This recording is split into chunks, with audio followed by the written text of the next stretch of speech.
Lord, in Jesus' name, we just open up our hearts to receive and receive and receive and receive. You've got so many good things in store for us, so we open up our life to receive. In Jesus' name, amen. Amen. The Word of God's powerful.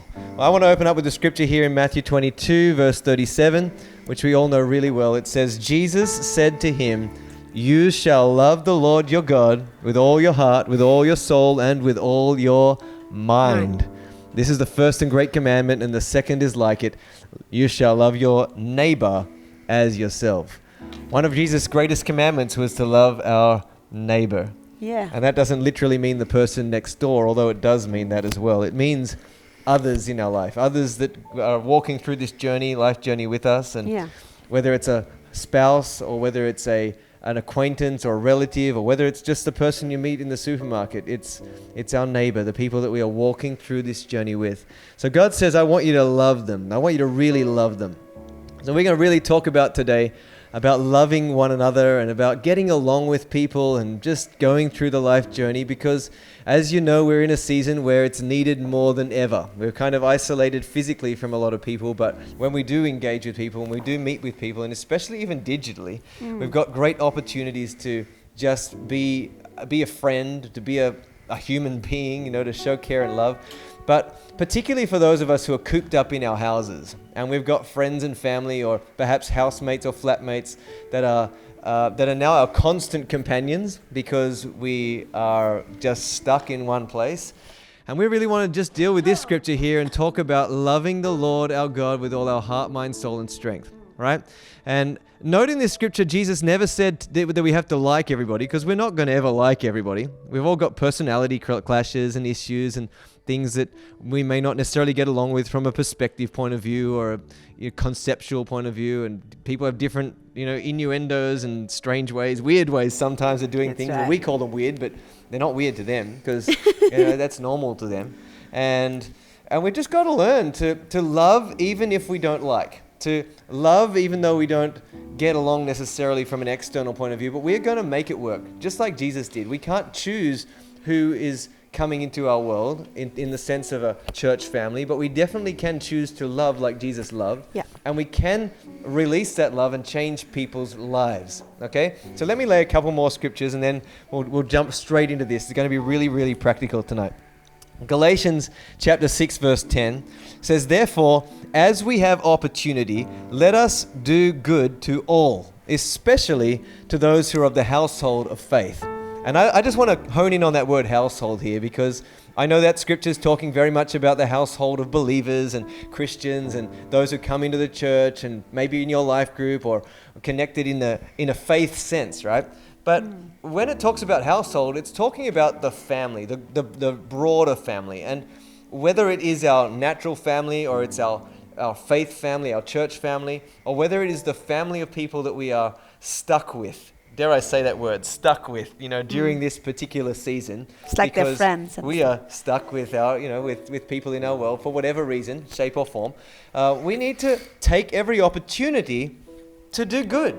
To learn how to do good, to learn how to get along with people, how to make a way and make the most of what is presented to us. And create peace and unity. Create the peace, all those kind of stuff, yeah? I think your voice is a little bit bassy. But Jesus said this in Matthew 10:36, "A man's enemies will be those of his own household." This is coming from Jesus himself. That's a big deal.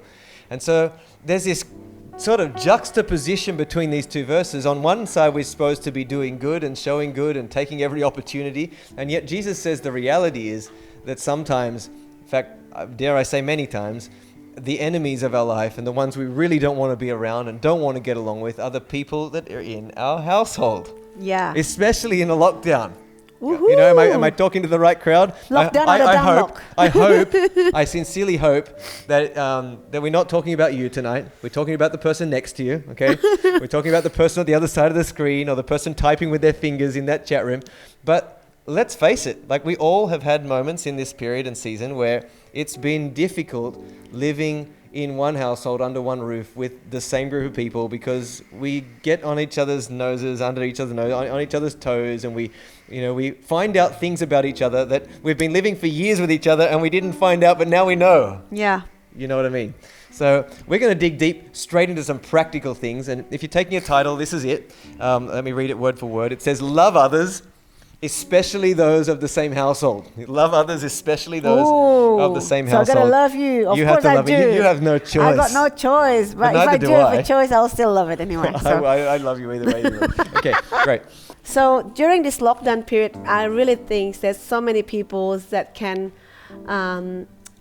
get to the nerves with each other, and especially if we live in Sydney at the moment, that you can't even get out to do what you want to do, to even just to get out for groceries and just to see the world. So some of you probably just really stuck from morning till morning and to the same person, and you're living with other people in the house that it's not your family, and they're kind of like flatmate, housemates, or even sometimes I've heard as well, even husband and wife going through some really, really tough time during the lockdown. Even children going through some tough time in the lockdown because they normally get separated and they get their own space, basically. They normally go to school, they do this, they do that, and come home, and then they have story to tell. They can talk to each other, they can do something. There have been some good stories too. Oh, of course, there's some good stories as well. But we want to talk about something. We want to talk something how to make it a good story. That's correct. So, but there are people like normally we get out and about, and then we come home, and then our children, they all have a different class and everything. They come home and tell what they do and what they've done at school. But then now they kind of like see each other all the time. But praise God, they kind of just know each other and they get along. And there's moments when they don't get along because life is real, right? I'm not gonna try to make it look like a diamond's beautiful stuff, whatever, because of the noise. And Nathan want to type something and Sophia sings so loud, and today Nathan was singing so loud, and then Sophia like, you're singing too loud. So there's a little clash in the family. Even it was just something tiny little thing, but because we're always together anyway. But there's family that is actually between 5 of them. They are living a different world in the different space, and then they come home at 5 o'clock. So that's what we're talking about now. You came from that situation when you're basically really separated and you're only together for during your sleep time and short moments, and now you're there for 24/7 basically. Well, regularly. So I guess more, the thing more is, regularly than you want to be. The thing is basically you see each other more often. So that's the whole point, right? That was the scenario that we're talking about. You see each other more often, and you definitely see their mess more often. You see their flaws more often. You see the weaknesses of each other more often, and you basically probably get triggered by each other's weaknesses, maybe because you're a very clean person and that person doesn't wash their dishes, and there's come this frustration and judgmental spirit because you kind of feel like, what are you doing? You're not going to school, you're doing Zoom, you're doing this, you're doing that, and you don't clean up the dishes. So you become really having this bitter spirit because you feel like they have to do what you want them to do. And it's just creating those disunity and not peaceful situation in the family. So that's why we want to deal with those that was just a little scenarios, but it's not like everybody the same. Some people is a marriage one, right? Some people are phlegmatic and they don't care at all. They don't care, they just shut down and read a book. But then for someone like that, we really want to encourage you to care more for the people in your home. And then there are others that are very opinionated and just, it's got to be my way's the highway. Yeah. And they're the kind of people that we definitely want to deal with tonight, because you're going to have to change some things to get along with people. Because is it actually what the Bible says? And there are others that just have bad habits. Like really, they've been grown up with bad habits. You leave the towel on the bed and leave all the things and sitting around. And it's okay if you're living in a studio on your own, you can do whatever you want. But when you're living with other people, it really makes problems. And makes a problem, So we just want to talk about some really practical, fun things tonight. How do you get along with me? You handling that okay? Oh, just. I'm just joking. There's just and just joking, right? So that's what I mean. Just joking. I think we never really separated for ages. For us, a lot of what we've gone through in this period is probably not a lot different to usual. No, because the difference is we're handling online school. We have the kids at home. That's a really big difference, and it means that during the period where they normally be at school, we have to handle our duties plus sort of coordinate and manage that as well. But they've been good. As well, yeah. So it has definitely been a little different season and a big season as well for us. But and they're all feeling cooped up like chickens. Of course, definitely. So there are other stresses and other. But we are giving them different kind of things to do. They're still doing their amazing fun time, and they're still doing their Lots children's stuff, and they're doing a lot of singing music. and recordings, and they're now learning singing. So we're just trying to creatively create something at home that makes them feels like I'm not bored. That's why sometimes you live with other people and you don't know what to do, and then this person want to watch movie.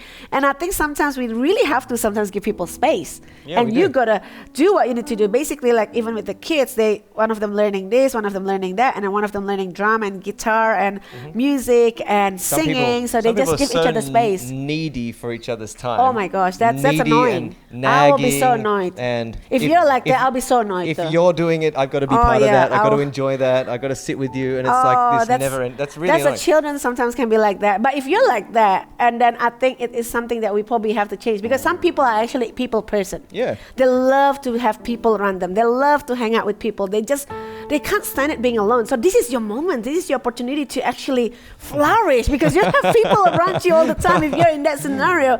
But there's some people that just don't like them. That could really work for some households and some people. And for other households, it could be a real disaster. That's correct. So it's just a very different character. So we're not going to say there's it's for this one, not blanket rules, but we just want to give some tips about how to make things work. Who is this message practical for? It's practical for people with a husband and a wife living together? Oh, for sure, definitely. Because it's practical for people who have kids at home, obviously. Oh, for sure. It's practical for people who are just living with one or two people, or 8 or 9 mates. Or 10 or 100 people. Yeah. It's and people even people that have people relationship. People connection, relationships or connection, that's issues, correct. You know, all this kind of thing. Like the one that you said before, it was needy. It was so true that I think so many of us, can be for the people that are needy as well. They always need to have attention and always need to be leeching on someone else's time or demanding. And there's also this is also good for people that are. I'm actually a little bit like I like my own space. People think I'm very sanguine, but I'm actually not. I like to have my own space to just, not too crazy noisy sometimes, and I'm not as sanguine as you thought, basically. So it works for everybody. So we're gonna roll it for number one, okay? Number one. Do you want to say it? Yeah, you can say it, so I can have a break, so I can have a drink. So write these down in your notes, and they'll come up on the screen. We'll just read them out. Think about the power of verbal and non-verbal communication, which includes words, expressions, body language, and silence, etc., etc., etc. There are lots of ways that we communicate, and verbal and non-verbal are included in that. I think it's important that we realize it's not just the words that come out of our mouth that make a difference. It's the general words that we convey with our life, like literally the picture of our life. They say the signal that a picture tells 1,000 words, okay? Meaning we could look at a picture and there's 1,000 words that we could write out of that, and it just really, it shows a lot. You know, just looking at somebody's face and countenance and the way they bring themselves and carry themselves, the way their facial expressions are, it says a lot about that particular human being, what they're feeling, what they're thinking, how they're perceiving things, how they see you, how they see the situation. I believe if we want to care for others and we want to be a blessing for our household, we need to really consider and think about the words that we are conveying. Think about the words coming out of our mouth. Think about the words that are being shown through the way we're living our life. And there are lots of practical elements here. We'll tell a couple in a minute. And if people want to ask questions, they can. Because we're going to keep it very open. Absolutely. Throw some questions in there, and the team will manage that and keep an eye on that and let us know as we're going. But let's read a couple of scriptures here as well. Colossians 4:6 says, "Let your speech always be with grace, seasoned with salt, that you may know how you ought to answer each one."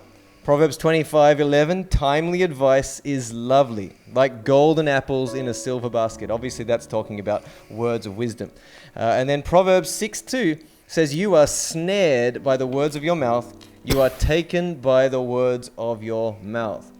Meaning that it is the words that simmer inside of our heart, that take place in our mind, and then flow out of our mouth, that literally create traps for us, or free and open the blessing, that create grace, and that just become a beautiful apple in a silver setting that can really change someone's life, that can be just beautiful. I mean, I think back to the times when I've counseled the people over the years, and a lot of times the issues people have between each other comes back to words. Oh, for sure. It's misunderstanding, miscommunication. Maybe it's the silence.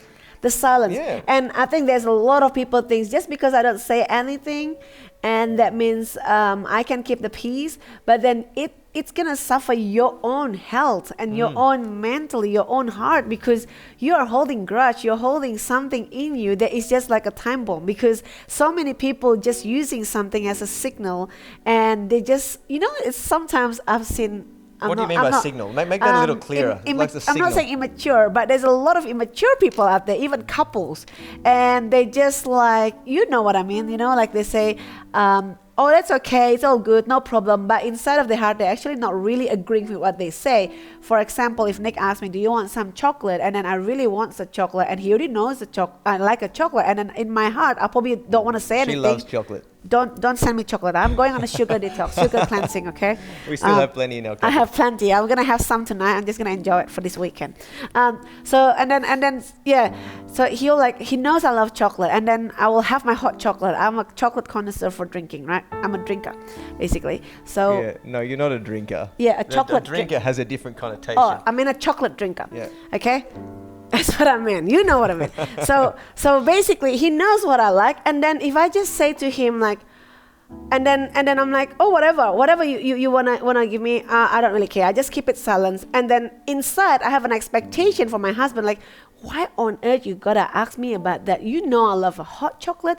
Don't you know that I love it? And then you actually still have to ask me about it, and then I get upset. Just something little silly things like that. Yeah. Husband and wife can get so upset. And then she started to think like, oh my gosh, he doesn't know about me anymore. He doesn't care about me anymore. He doesn't even pay attention anymore. I haven't had a hot chocolate drink for like a whole month, and then now he still asks me about it. Means he already forgotten about what I like, what I don't like, and all this kind of attitude inside silently just like boiling. And then it's become from one little tiny chocolate thing, and then it's become something like rolling, become like a judging. Oh, my husband doesn't care about me, my husband doesn't know about me.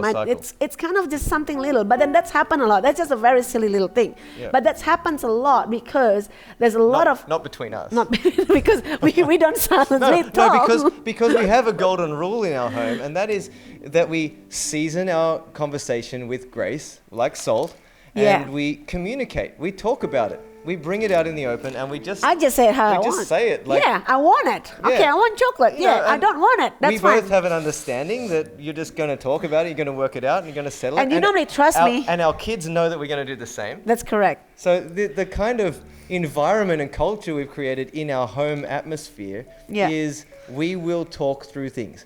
And I don't know what your home's like. I don't know the dynamic or the situation or the kind of people that you live in. But perhaps this is an area where you've got to make some adjustments. Yeah. Start communicating a little more. But we basically very, very open. I say it how it is. I feel like I want it. And then I'm not signaling to you like, I'm sitting with my cups.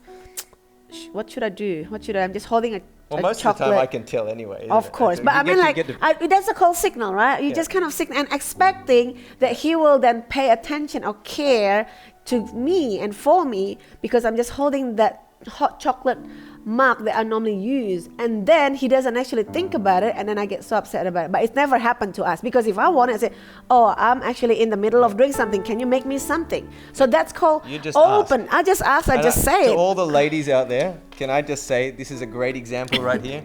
But don't ask too much, though. Don't ask too much. No, husbands won't appreciate all that. But that's called like too much, like but when you genuinely need something, just say it. Don't use the signal. And don't use the signal because it doesn't work. Because silence doesn't work. And then the other thing is body language. So that's called about silence. So I just want to kill off the ideas. If you actually even not husband and wife, you're in the house and then you kind of just dump it. All the washing, you just dump it and expect someone else to do it, and you just put the rubbish bin over there. And then the most annoying sometimes, and I heard about some people, I'm not sure if this is some of you. You know what people do? They go to Facebook or Twitter or Instagram and they vent it. Yeah, and they put it all out there. My flatmate, rah rah rah. And they got somewhere. No, I think our people are not really doing that. Not good. I don't really check it out, but not our church. But there are a lot of people who fail to find the right channels and the right ways to actually work it out. And they use silence or manipulation. And then there's another thing that I lost my trail of thoughts now. But, sorry. But then that wasn't what I was going to say. It's about, let's say about rice cooker, right? You're kind of so lazy to make another batch of rice cooker because you're trying to help other people. Some people maybe work tomorrow 4 o'clock, 5 o'clock in the morning, and you just purposely left 1 or 2 rice in there so you don't have to wash the rice cooker bowl. Yeah, so what does that communicate to everybody else? It communicates to everybody else, I'm expecting you to do it because I'm so lazy to do it. Yeah. And I want to try to hide it. Or maybe more, even deeper than that, I don't care about anybody else. Yeah, because I want to have my 10 minutes time, right? I want to have my 10 minutes time instead of standing in the kitchen for 10 minutes washing and cleaning the rice cooker. So that's the little things like that. It's not about silence, but it is about what we do at home. It's actually an expression of who we are. It's not about other people's problem, but if it's you and you take ownership and responsibility, then if everybody has the same heart, everybody knows what to do, everybody learn to be a giver and learn to actually love on others and love on other people that are living in their house or whatever that is, and being selfless. If everyone's like that, and the same with household, with husband and wife, if everybody knows how to live for other people and give to other people instead of expecting the signal and all these things, and I really guarantee that's going to be creating a lot more peaceful household. So it is so important for us to not use silence as a manipulation, because a lot of people use silence as a manipulation. They don't talk, they don't do anything about it. Nothing's going to change. Nothing's going to change until you do something about it verbally in a communication point of view. Really not. I got a things. How to tell when someone meant. How to tell when someone means what they say, or they're just sending you signals and expecting you to read their minds. Well, I think this comes back to getting to know someone really at a deeper level, and that actually genuinely requires communication, like conversation. Oh, for sure. If you That's why don't you lead by example. So if I'm a kind of person that like to signal and just be quiet and just keep all the silence and do all those things, then I don't lead that example. People don't understand, because normally you treat people how you actually normally want to be treated as well. For me, I'm very open. So if I'm not happy about something, I normally just say it. And even my staff knows it. But then sometimes they take it too lightly because I say it and then I forget about it.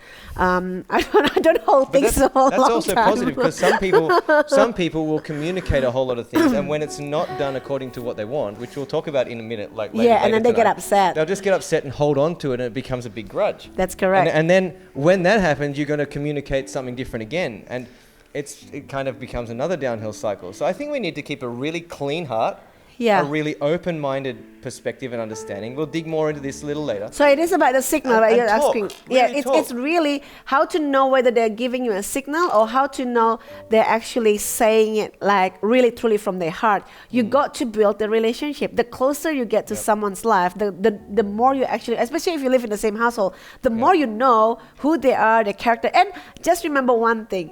They can treat you differently. They can treat you with disrespect. They can treat you with no honor. They can treat you whatever they want to treat you. But it is our responsibility to treat other people's right. So let me love your neighbor. That's correct, as yourself. So basically, you got to remember just this one statement over here itself. It's gonna actually makes you. That's like a golden statement. Doesn't matter how people treat you, doesn't matter what other people talk about you, doesn't matter what other people's judgment and opinions about you. What matters is how you respond to other people's about what they've done to your life, because that's what's going to create the unity or disunity and the peaceful household or not peaceful household. So I think it is about you finding out who they are and the relationship, and then finally you basically learn to get along and finding in the level as well, because you're the mature one, then you know how to basically work it out. Down to maturity. Literally, that's what it comes down to, maturity. This is a great thing to learn if you're still single or if you're dating. Learn it now. Learn it now, because this is going to set you up in good standing for the rest of your life. That's correct. In your career, in the home, in marriage, later when you want to parent and lead children, it's going to set you up because you trained characters of being able to bring out into the open communication and opens and kill off the silence manipulation and kill off the attitude and just being sulking about something that is not worth it. And body language is very important, especially I'm talking about emotion. How do you control your emotion? Because a lot of people, ladies or men sometimes nowadays, right? Back then they call it just the ladies that have a lot of emotion. communication problem. But I think nowadays there's a lot of people, also men or whoever they are, they can have emotional and attitude problem. They call it in Indonesia called ngambek. They use their body language to tell you that they don't like it, and then they use that as a grudge or attitude. I just, if a children, I've seen that in my children in the older days. Even sometimes I'm still training Sophia because she's learning from other people as well, but she doesn't do it a lot. But every now and then she'll be like sitting there and then she's not happy about something. You can tell from the body language that she's not happy with the homework.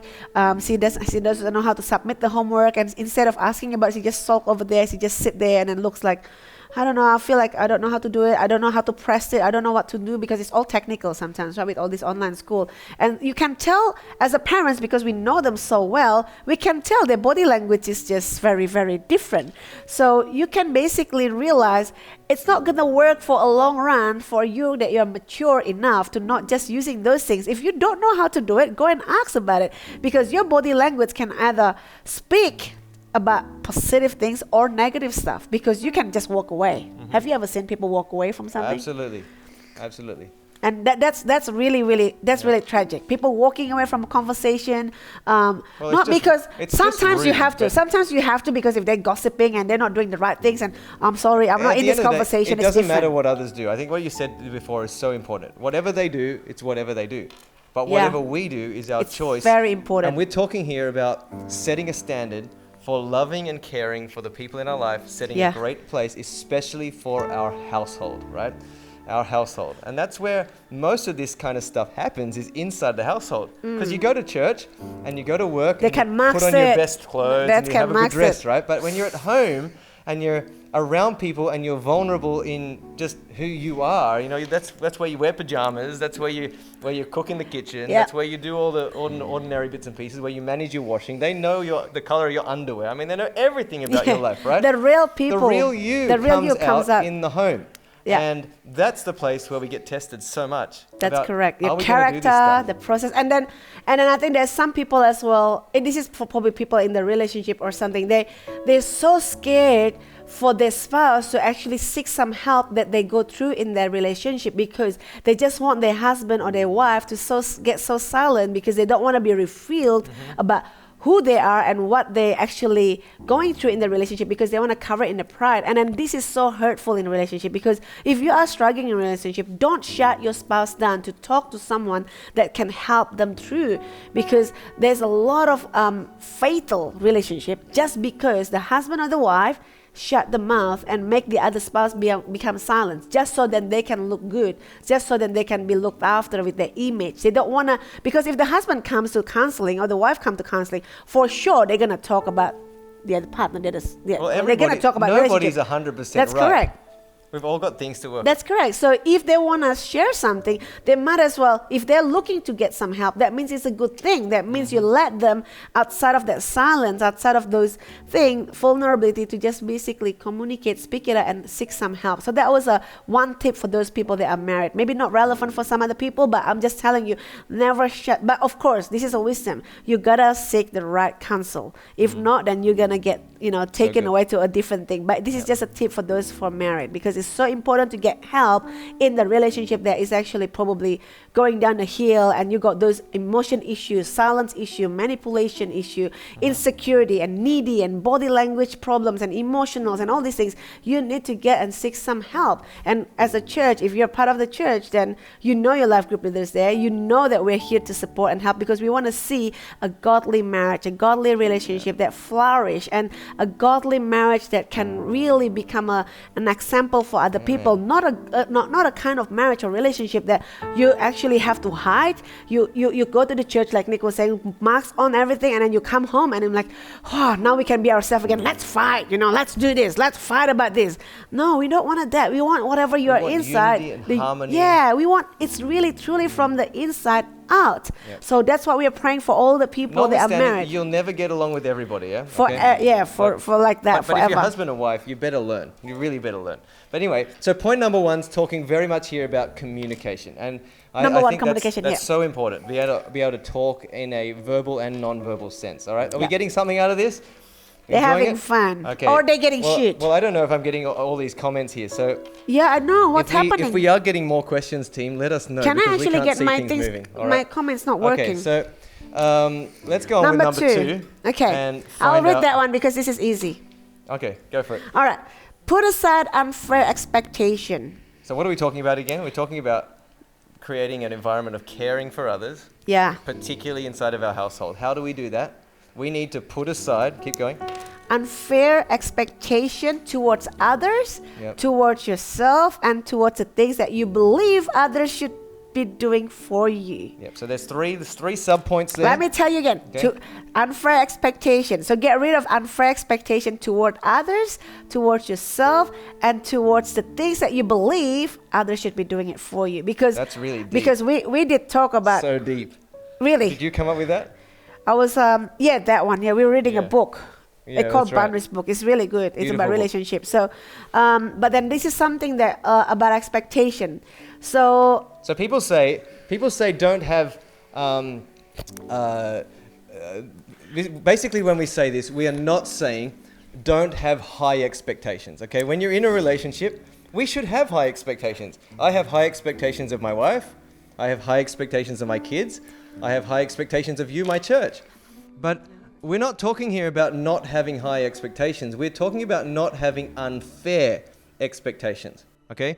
Jesus had some extremely high expectations of his disciples. You have a look at Matthew 10:37, for example. He who loves father or mother more than me is not worthy of me. He who loves son or daughter more than me is not worthy of me. He who does not take up his cross and follow me is not worthy of me. He who finds his life will lose it, and he who loses his life for my sake will find. This is big, high expectations. Jesus says if you're going to follow me, that's the standard. It's a high expectation.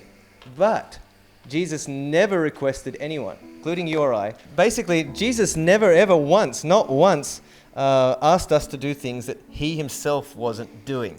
Yeah. And that he wasn't applying and shining as the example. I think sometimes this is where we run into lots of problems in a relationship. We're not doing it ourselves, and but we're we put expecting a other people. high and unfair expectation on someone else to do it. Oh, that's trouble. No. We lack the empathy to understand that, hey, Other people's we may be more situation. mature, Yeah. or we may have gone through some things and our life might have changed a little bit, and we are putting an expectation on someone else that they're not able to meet because it's unrealistic. They're not old enough yet or mature enough yet or haven't got the understanding of it, and this creates lots of tension and conflict within relationships that can be easily avoided by just learning and understanding how to balance expectation, this whole concept of expectation, right? So we need to have a heart of high empathy, really learning Understanding. how to put ourselves into other people's shoes and their environment, their situation, what they're going through. And yeah, there's things people do. Grace will talk about them in a minute and lay them all out on the table. But yeah, things people do, and we don't understand why they do them. We get all upset and all, ruffled about it because we think that, you shouldn't be doing this, you shouldn't be doing that, and we've got our expectation, and maybe we didn't communicate it correctly, coming back to that first point, and it just stirs up something on the inside of us. That beast on the inside that can really create lots of tension and problems around the home. So we're going to talk about this one, okay? So expectation. Unrealistic Somebody asking about expectations. unrealistic and unfair expectation. How do you know if it's unfair? How do you know unrealistic? Let's say you're expecting somebody to have a spotless, a clean house, while even though you're actually at home, you're not doing anything at the moment because of lockdown, and maybe you're not working. But then someone else working, they leg off, right? They're working so hard. And then they're working like a mad cow basically. And then you're sitting at home and then you're expecting I'm doing all the cleaning, I'm doing all the housework, I'm doing all the household and everything. And then you come home and then you don't even do nothing, touching nothing. And then you basically start to think about they should be doing what I'm doing because look, I'm cleaning the bathroom, I'm cleaning all this, I'm doing all these kind of things. And then they're doing nothing. But then you don't put yourself in the situation. You might not sure what's going on in that person's life. There's so many tragic scenarios at the moment in Indonesia. I know some of you guys are supporting your family in Indonesia, buying vitamins, sending them monies for their hospitals, or all these treatments and all these kind of COVID-related issue at the moment, because you don't know what they're going through. Just because you don't have to go through what they go through, you cannot have an expectation that you understand the situation, and nobody gonna tell you everything. I know we were talking about we have to be open, but there's some things that we gotta give people some space. They're not gonna tell you about anything. It's like, you don't need to know where I'm going today. You don't need to know what I've done today. It's kind of like you need to give people some space. I really don't like it. If people in Indonesia, probably there's a lot more in there, like family. They're pokey, they're stalky, not because they actually care. They're not because they care sometimes, just because they want to know so they can have opinion about you, or they will stalk you just because they want to judge you. You call that kepo, right? Kepo, not because they actually want to be friends with you. I know there's a lot of people that say they want to be friends and they want to know what you're going through. They want to know, they want to pray for you, they want to know what's going on. But some people purposely do that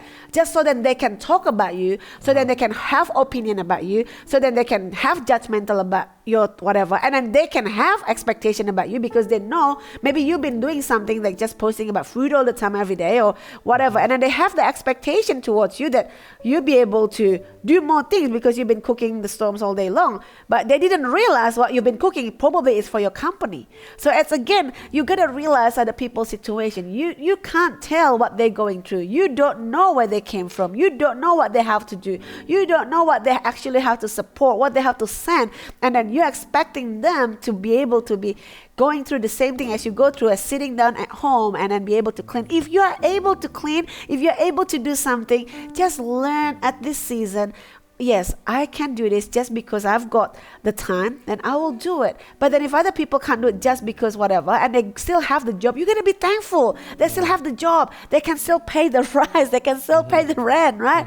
If you're in this situation, probably you'll be like, oh my gosh, I wish I'm staying at home. So everybody have all this comparison, right? Let's just dig into these one by one because it might make it a bit clearer. Yeah. Okay, so I was trying to answer this one. What is an unfair? So that's kind of unfair expectation. That's because an example of unrealistic, and you don't understand people. I think unfair expectation, it's hard to give a specific definition necessarily because everybody is in different situations. And everybody has a very different level of expectation. Some people expecting, a lot of different things. You've got to have a level of discernment and understanding for the people around you, and I think that key word is empathy. Really, that's the key word, right?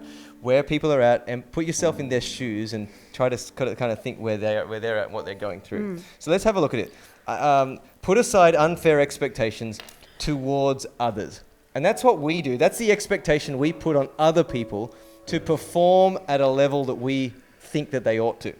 But the truth that's what I was saying. The silent stalker. A lot of us can't do that. Right? They watch you. They want you. They expect you to actually do something. But some people also they stalk you just because they want you to not success. They want you to get bonkers. They want you to actually living under. So that's another different again. So basically, you got to understand. There's people there. They are watching. They are watching you and putting a high expectation. There are people, and then there are people that are watching you because they don't want.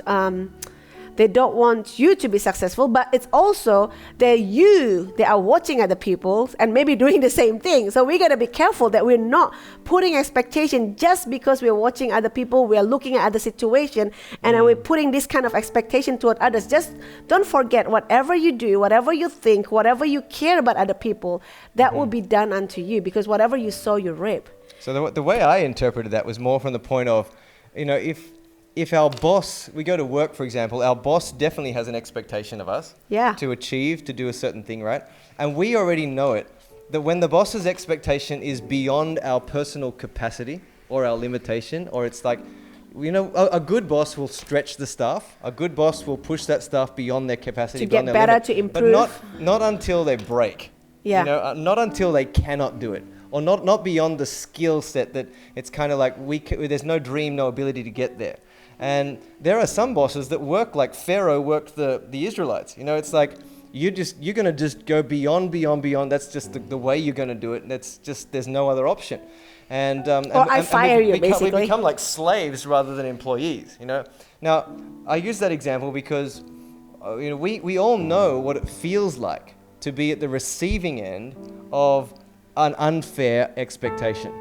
someone has an unfair expectation upon us. It's like, we could not do that. We can't achieve that. I know you want me to do that. I get you where you're trying to get me to. I understand all that, but we understand that. So now we go and we put the same expectations on someone else in our home. You got to talk like this. You got to behave like this. You got to keep this clean like this. You got to manage this like this. You got to be perfect. Who's perfect in this world? Is there anybody? And so I think there's the expectations we put toward others are sometimes at a standard of perfection that's beyond their actual ability to achieve it. Now that's different. Example, that's different to stretching someone. I think, for example, what I'm saying, like even with ourselves, we put a lot of we don't put an expectation, but we actually stretch them.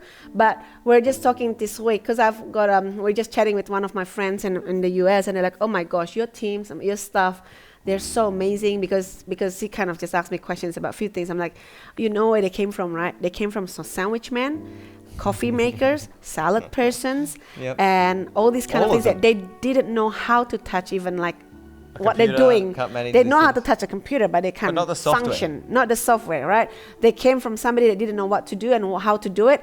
And then we actually put an expectation, but it's actually an expectation that is healthy. And it's by steps. By steps. We don't tell them, okay, you got to do this, and then we have an expectation, but sometimes we don't vocalize it. Because a high expectation. Well, a high expectation, otherwise they crack, right? Like the quality, let's say, the efficiency and all this kind of thing. But you cannot do that because the rubber, if you just stretch it like that straight away, then they're going to crack it. That's it. But if you stretch them slowly, and they didn't even realize they're moving inches and centimeters, they're moving. And now you look back, you ask all of the staff members, they look back in 1 year, they felt the stretch, yes. They felt they're actually growing, for sure. Worked hard, they worked hard, hard. yes, but they didn't feel like they were unable to do that. But if I told them 15 months ago, you're going to do what you're doing right now, make this, and this is my expectation, this is my efficiency, there is no way they could actually make that. And especially even worse again, people that put unfair expectation without understanding,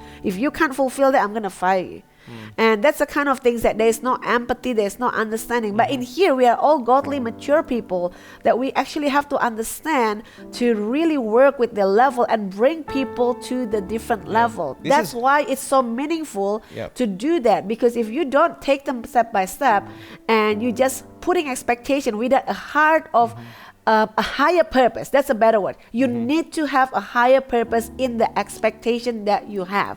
If the expectation that you have is only just for your good, then you're definitely gonna have a lot of troubles and immaturity. But if your expectation is actually to make the church of God or whatever that you're doing to become, like the companies, to become better, and then your expectation is so that that person can achieve better life, they can achieve better skill, that person can conquer more things, then it will come out in the other side. It's going to be different because really it's going to be different the way you communicate that, the way you understand about it. You ask that stuff. How many times they failed the deadline? Oh, more than we can count. But more than we can count. But we're not going to be so upset about it, right? There's grace, there's allowance, and it's just like, well, we didn't get there this time, but we'll get there next time, and we'll improve something, we'll settle something, right? We'll make it all happen. But coming back to the home, so I hope you can translate to your home, but coming back to the home, no doubt about it, there are people inside of our homes, or housemates, or whatever, husband in our homes, and wife, who are at, not quite there yet. I mean, I can imagine there are a lot of people who are living with unbelievers, for example, and we can't expect unbelievers to have a mature mindset of things. They don't have it. It's just not there. And so when we put a high expectation that, you're going to have your life under control and have all these things settled and manage all these things, it's just unfair. It's not right. We need to take it step by step, kind of go back to the basic level and just bring them toward I think that's Christ. the way that I was telling that story about how we work with our team over here, because that stretch is so little, so minute that they don't even feel it. As big as what they're feeling right now. We all feel the stretch. They feel it. but it's just different in terms of just rubbing like that, something, break it like that, and then they will crack it in a minute and they say, I can't do this, I can't handle this because it's too much. But now there's a moment on last month, we told you about this, they'll look back on all their production, they'll look back on all their audios, they'll look back on the praise and worship stuff and all the things that we've been doing. They were they didn't even want to hear it, they didn't even want to look at it, they didn't want to watch it, they were laughing at it. They were looking at the stuff right at the beginning. Right at the beginning. They were like, oh my gosh, this is so embarrassing. Even the kids were doing the same. They were watching the stuff. I'm like, oh my gosh, they're so embarrassing. Oh my gosh, this is so not worth having it in there. Can we pull it down? Because the expectation that we have for them is not being focalized. We don't even know sometimes what expectation we have because we're growing as well. So as we grow, they grow together. But we take people to grow with us together without putting that kind of pressure. That's the word, pressure. But we're using that as a positive environment to grow people around us, to grow people in their level of maturity. So it's the same at home. If you have people that don't have understanding, you have people that don't have the character that you have people that don't have the right kind of mindset, they don't have the right emotion, they don't have the right control, and they just like to scream, they just like to judge, and they just like to whatever. Then you can have that little expectation in your heart. Oh my gosh, I wish one day she can definitely change for the better of her, of she or he or whatever, so that they can have a better future. If you have that kind of heart, that's a modest, right? That's compassion. Compassion. And then because you want to see their life better, because you don't want this person to get married and then scream around at the home. And then by doing that, you actually have a different way of approach to that person. And then the way you do it will be like that, little step by little step. And when they scream, you're going to kind of like, okay, this is how we're going to handle it. You're going to kind of like let them scream, and then you kind of like put the water down and just calm them down, and then just work things through rather than screaming that back to them, because you understand their level. Yeah. You have to understand the level of the other person. If you don't understand the level where they're at, you only want to be understood by other people. That's where the conflict begins, because people feels like, oh my gosh, you put such a high expectation for me to change, to grow, but then you don't understand that I've just gone through a big problem in my family and blah, blah, blah. That's why it's so important. Understanding is so, so important. And compassion and empathy is so, so important when you talk about all this expectation, because without those kind of thing, then you're definitely going to have a lot of conflict in relationship. And the next one is talking about toward ourselves. That's B. Yeah. So towards others, unfair expectations toward others, unfair expectations I'm so sorry if you don't read your comments, self. because it looks like my things is so slow, but I know and also I can't concentrate two at one. You didn't know that. It's okay. The staff will just let me know We'll if you guys have you. something. So towards ourselves, what's an expectation we would have toward us? Give some There's a give us some lot examples. of expectation that we put toward ourselves. It's kind of like a vision and a dream that we have. And let's say I got to be married by the time I'm 21. Oh yeah, or we did. Well, we did. We did. But that was the grace of God. And not everybody has that calling or that And also pathway. it's just different. Everybody has a different season. Different. That's correct. Don't compare yourself with anyone. Don't compare yourself with other people. Just because your friends But got some married. people do. They put an expectation because I heard this preacher or this pastor say something, and it has to be like that, and they put an expectation. I've got to be in full-time ministry by the time I'm 25. So you're putting God and your own timing in the box, right? That's why if you put an expectations upon yourself that you don't even see it, you can't even see how's that going to be accomplished, and you try to make it happen, and I'm telling you, it's going to be your will instead of God's will. Okay, so we understand that principle. Now let's relate that to how does that unfair expectation on ourselves, how does that impact our homes? That's definitely problematic. How does that impact the people we live with? That's definitely going to be problematic, because if you put an expectation on yourself, I'm talking about other things first, right? Because if you start putting expectation towards yourself that you have to look good every time, you have to be so perfect, you're going to look like you're one of these amazing lady that never have any flaws, you got one of those, you got it all together. Isn't that you? I was like that? Or maybe. Well, you look like that. Look like that, but I was real. Yeah, raw and real. You're raw and real. I was raw and real. If I'm upset, I'll just say it how it is. If I'm happy, then I got it all together. Okay. But I don't always have it all together. But I forgot. I lost my track. So you distract. You continue. I lost my track now. You distract me. I can't be cut out. Like once you cut me out. There is no doubt when we have a wrong expectation on ourselves or an unfair expectation on ourselves that we carry it differently toward the people around us. Because I get frustrated when I don't meet my expectations. Yeah. I get upset about myself. I get upset about why aren't I achieving at that level? Why aren't I doing this the way I want? I want my life to be further than what I was today. But you're talking about the household here. And it overflows. Yeah, but you're talking about the household, so maybe you can explain them. But it definitely overflows. If I've got an unfair expectation on myself, I can walk in the house with a fuming attitude. With the kids make so much mess. With the kids, I can get upset and grumpy about little things because things didn't happen the way I wanted it to happen, not according to my desires, according to my dream. And so we begin to take things that are going on in that part of our life, we begin to take it out on things in that part of our life.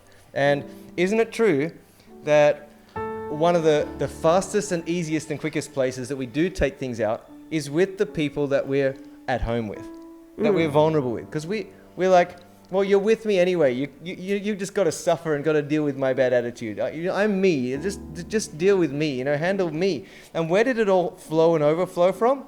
Well, we had an unfair expectation on ourselves. Maybe you didn't achieve as much as you wanted to today, so you came home with an upset attitude.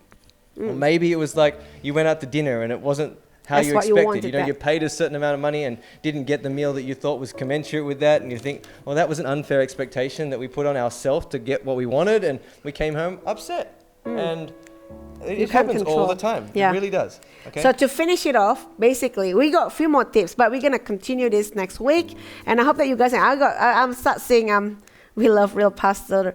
Real, I'm just very raw and real. I'm just past 21. Now what, Lord? That's correct. So if you're better off putting an expectation and knowing God got you and God never forgotten about you. It's better to get married at 41 or 51 and marry the right one. And rather than having to marry 3 times. Then marry 3 times and have how many kids and how many problems. And we know plenty of people like that, by the way. So. Anyway, that's another topic in itself. Another topic in itself. But I think we're talking about expectations over here, that we have to realize about what we expect on other people and what we expect on ourselves. Because if we're not careful, then we definitely gonna get upset. We talked about frustration last week. We're gonna get so upset about what we don't achieve. Let's set an expectation, not just in the household, like Nick was talking, just to the household. But I think this is bigger than a household. This is a character issue. If you have expectation, because in the household, it will be carried to the household if you don't deal with the kind of character that is all about, perfectionistic. You all have to get it this way, achievement, and then you bring it at home, and then you have that kind of mentality that I gotta have the clean, spotless house, and I gotta have my money organized like spotless, like this way and this way and this way, and then I got an expectation that the clothes has to be tidied like this way and that way. So basically, you have all this kind of expectation towards the household, and nobody can live with people like that. If you have kind of perfectionistic spirit and you don't understand and empathy with other people's level and understanding, then nobody can live like with you, because they're gonna feel like, oh my gosh, this person is so hard to please, this person is so annoying to live with, and this person is so judgmental, so opinionated, so strong-willed that I can't live with this. I might as well not be friends with them because it's so hard to please. So we don't want to be a kind of people that putting expectation on others, on ourselves, that people could even see who you really are by doing it, because it will show. If you come home and say, oh my gosh, I was supposed to make that 10 sale today, but I didn't. And then I get so upset about it, and tomorrow I'm going to be waking up like 3 o'clock in the morning. I'm going to do it. It's good to have a good drive. It's good to have a good passion towards what you do. But there is a difference between an expectation that is unrealistic. For example, you guys, we talk about writing. Last week that we're just joking about I was gonna write a book or something like that, and honestly, you will one day. Yeah, one day, but not tomorrow, right? Not next year either. It could be another 5-10 years. But then if I put, because I know there's a calling of God for me to do songwriting or to do music ministry or to do creative ministry or to do preaching and all these kind of things. I'm still enjoying my TikTok because no judgment, nobody knows, and I just do whatever I want to do. It's just for fun, right? And I'm pretty sure you guys forgive me. Sometimes I do silly things over there just for fun, just to be real and make something laughing because I like it. Because I like it. See, I lost my track. What I was talking about? Expectation. If we come home and then we already put all this kind of expectation to other people because we have to achieve something, we have to see something, and then we come home with this kind of character, and then other people get superbly annoyed with us, and then at the end of the day, we will never be able to understand other people's life. We will never be able to understand, and we will definitely not gonna have friends. Because people get so annoyed because you're putting expectation on yourself, But then the way you treat yourself is going to shine, because you're also going to treat other people like you, and you're going to expect them to have a spotless house. You're going to expect them to have a clean anything. You're going to expect them to live how you live, to achieve what you achieve. And I'm sometimes, we as a pastor or whoever, a human, right? We can get frustrated seeing people like, I told you this before. Why don't you move? Why don't you do this? Why don't you get this? Why don't you just get it? And we're putting kind of like expectation. And at the end of the day, God will just remind us, look, you're just going to come down and slow that, because this person just doesn't get it. At the end of the day, you're losing nothing. Yeah. You're losing nothing. You're just going to tell them, this is not my expectation. This is God's will, God's calling, God's purpose on your life. If you don't want to take it, it's your choice. It's up to you. But then if I'm going to be having those unrealistic and expectation that is not healthy, then it is definitely going to create upsetness in me, because I'm saying, oh my gosh, my leaders or my people that I'm actually depend on, or blah blah blah, is not doing what I want them to do, and then at the end of the day, no one's going to work with you together, and then you become people that we call a loner. Okay, so that's why it's so important today that we talk about all these things. I know it's a little deep, a little bit of character. Some of you probably feel like this is annoying or whatever. We've got one last little bit here too. I think we've only got time for 2 today, isn't it? We have a whole list here. We have a whole list, but we're not going to go through them. We'll continue. You guys want this to be continued next week? If you're enjoying it. But let us know down there if you are enjoying it. We'll put it on the I can't see it. I get distracted. We've got this little C, right? So towards the things you believe others should be doing. How to settle yourself from having you. I think I answered that right before. Yeah. How to settle yourself. So here's a question. How to settle yourself from having unfair expectations on yourself. Yeah, look, I reckon I can answer that, because you pretty much described me to a T there. What is it? High expectations of I didn't mean that. I didn't mean that. I'm sorry. And it has to be like this, it has to be like that. You know, I put high standards on myself, and if and you get upset sometimes if you don't get what you have to get done. I get upset at myself, right? Yeah, not I really to me. do. I'm so thankful. I get upset at myself. Oh. I try not to take it out on other people, but honestly, it affects other people. Yeah, because he's got a whole long list of asana. Yeah. Oh my gosh, his list, bang, bang, bang, bang, bang. I'm like, I got a whole asana program there, and my list is awesomely full of blankness. Yeah. Yeah, because you do nothing and I do everything. I'm just joking. No, you're amazing. This is a funny story as we close, right? Nathan. But wait, before you tell the story, I think in answer to this question, I think the key is settle down. Settle down. Just realize we're human. We're human. Mistakes will happen. We set a high standard in here, in this office, in this church. We set a high standard on ourselves. But we've got to understand that others can't necessarily reach that high standard. And if we want it to be at that standard, well, we're going to have to hands-on and make it happen, support it to make it happen. But we've just got to settle down a little bit. Like, just realize and we're human. The level. We're human, and it's okay. Like, tomorrow will still come. Mm-hmm. We're still going to take another breath. We're still going to... But we do work on priority, because there are certain things that has to be done, that has to achieve that way, that will not pass the standard otherwise, then basically it's going to be different bring it back things. To the home, okay? And at the end of the day, your home is still going to run. You're still going to wake up. You're still going to have food in the kitchen. I mean, there might be some issues to settle. We've all got issues to settle.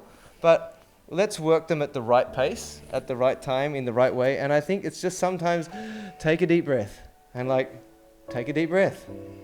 Realize that there are some things that are really important in this life, and some things doesn't really matter. Probably aren't that important at all. I think so it's cool. So I think there's a good answer to that. The people they're enjoying it. So we probably should continue this. I got a few more lists over here, but I think today was kind of good 2 things, because if you can just take those 2 things, it's very important for your marriage, relationship, and household. Children's, anything, because it's the same thing with children. If you put expectation on the children to be, I always tell him, I the one that pull him down a lot of time, not in the bad way, but he's got expectation that he's me. You correct me. I didn't pull him down like that, all right? Yeah. But I said to him, look, he has an expectation of the children to be organized like him. Right? And also to the wife to be organized like him. Well, that one I've given up hope on. Are you going to give up? You might as well give up, because it doesn't work. You want to see my emails? It's 95,000 over here. And then unread. Not the filled inbox, the unread ones. Until this week, someone from America, they said, I want to communicate with you in email, blah, blah, blah. And I said, I just embarrassingly, I screenshot that because this person kind of close to me, and I'm like, I screenshot that, and I was like, look, this is my email unread. It's 94,882. If you come in the email, I probably will not see it. So just just email my husband, and then. Well, your husband will read that email. I can guarantee that. Okay, I'm sure. Yeah, that's better. CC my to inbox him. is empty, apart from a couple here or there. Yeah, you know, sometimes a couple not of things. like 95,000. So I'm like, but then he expect my inbox to be empty. I try to read the whole lot. It's gonna take me 3 days to just mark it as read, right? Like, I can't be bothered doing that. So if he put an expectation on me like that, I'm like, oh my gosh. If because I don't put an expectation. He did a little bit back then, but he gave up. Back in the day, but not anymore.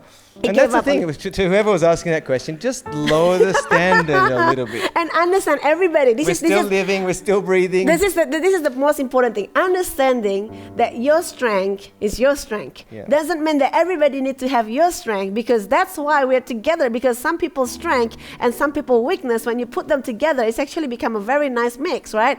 But then if I'm really, really organized, 100% organized like Nick, just imagine this. And he's very organized. And I have my own concept, my own way. I'm going to organize it this way. And he's got his concept, organize it this way. And we both stubbornly want this way. Oh my gosh, that's going to create conflict. So like this way, I'm not saying justifying I'm right, but of course I have to learn to organize some of the things.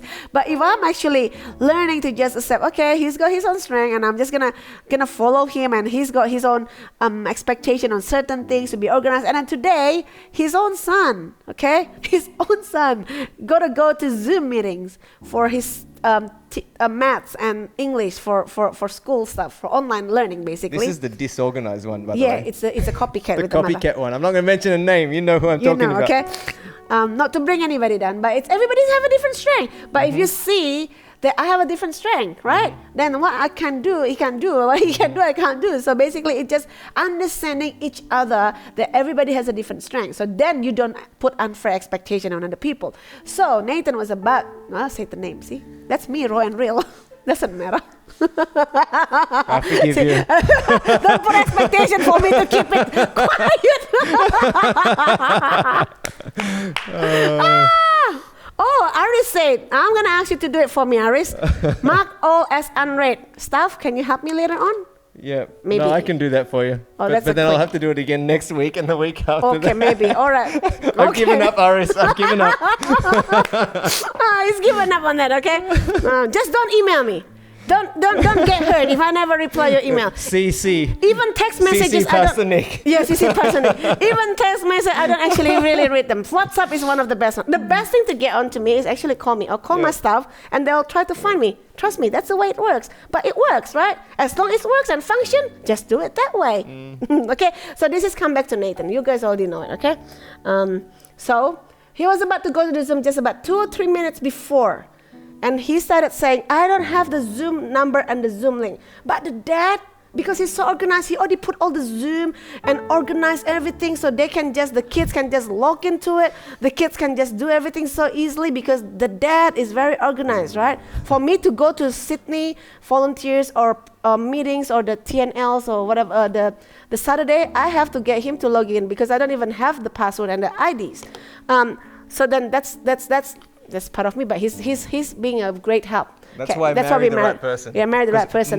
My strengths, which I'm not going to boast about, sure, might shadow her weaknesses, but it's her strengths that shadow my weaknesses. Yeah, that's correct. So we work together. Together, right? I forgot now. So we're gonna close in here. So this kid, 3 minutes before, and this teacher is not super even strict. that. No, not even that. It was late, was it? It was actually 1 minute past. I was working, and he came in to me. It was 1 minute past. He said, "Dad, help me to get into the Zoom meeting." I said, "Don't you have the ID?" And I've sent it to him on multiple occasions. So he has it sitting there. Make me laugh. And I said, check it again. And check your email. We spent several minutes checking the locations of various locations of for his stored. Inbox, his email, Nathan's email. Email was one of them, but long story short, he's gone through them and deleted them all. Thought, all right, great, just get rid of them. He was trying to tidy up his organize his stuff, and instead of really tidying it, he deleted it all. Makes me laugh. I resent it again. Yeah, but Sort maybe it out next week, again. sort it out again. That's correct. Sort it out again. It just makes me It's laugh. called have compassion. Compassion have and love, understand. have care. And then he was like, why is Oh this my kid so God. disorganized? Why is he can't just get it under control? I said, were you get it all under control when you were 10-year-old? You didn't have computer and email so much, and you didn't have to do online teaching. You didn't have to do online learning. So have empathy. He's only 10. He doesn't understand to do it. And I definitely wasn't. I'm only 38, and I can't even do it. I'm not expecting it That's from you. correct. Okay. So I'm like, you gotta understand. Put yourself in other people's shoes. Put yourself. I always say were you like that when you were 10? Probably not. Maybe I was. I said, I'll check with your mom. And I said, you probably were not organized either, but you grow and you learn and you find out your strength and you actually become a better person. That's how you become who you are today. And that is how we build each other. And I think a household and the home is such a great environment. If we just realize what we've talked about today, and I know you've got lots of examples and funny They're bits and having fun. They pieces, said they're but having a good laugh. I think the home is a great place to have a bigger heart for one another, to communicate, to talk about all the things, and really build big people. We build big people. One thing I've learned about life is when we want to be a bigger person, I'm not talking about physically size or anything. We want to be a bigger human in terms of our capacity, our understanding, our ability in life, our knowledge, all those kind of things. We've got to get around bigger people. And it's the home that we're around all the time. So if there's anybody that we want to be building into and investing into, it's the people in our home. To get around the right materials, the right teachings, under the right understandings, all those kind of things. Do church together and then talk about church, because that's how you build each other. After this, maybe you want to have a chat. Maybe there's a couple of people that have tuned in and on a watch party or whatever. You think, well, hey, we could do better in our home. We really could make some differences and changes. Well, that's where you get around those people and you talk about it and think about how can we improve this. Maybe you're alone and you're living with people who are ungodly, like we talked about before, and it's kind of just understand. You're just going to have some understanding. And the same as him at Nathan. Just question yourself.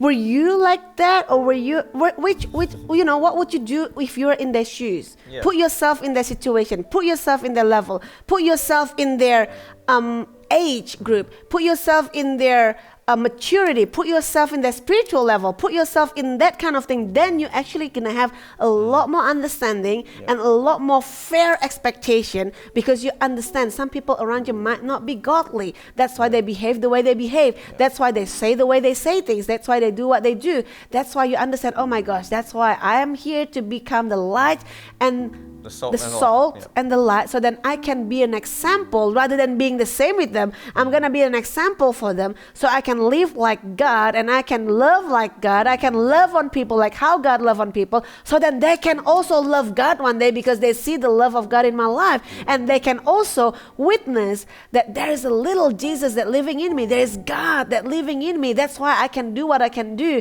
And even they can annoy you, bully you, but then because you stand with godly attitude and you also understand and you don't put expectation that they're gonna understand whatever that you want, but then you have that attitude that, okay, I'm here, but they're here. That's why I want to bring them from there to up here together. We can change our homes. All right? Definitely. So okay. I think so we're done for today.